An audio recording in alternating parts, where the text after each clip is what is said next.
Hello everyone, I hope you are doing well. Today we will talk about how to fix or how to solve the problem of notifications on the application of Hacoo. You will go to settings. In this page you will click on apps, default apps, app settings. In this list you will scrolling down until you find this application of Hacoo. In this page of app info, you will click on first stop and you will click OK. Here you will enter to the window of storage. Then you will click on clear cache.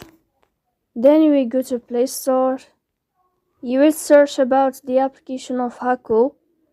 If you find update, then you can update your app. So please don't forget to support us by like and subscribe. See you next time.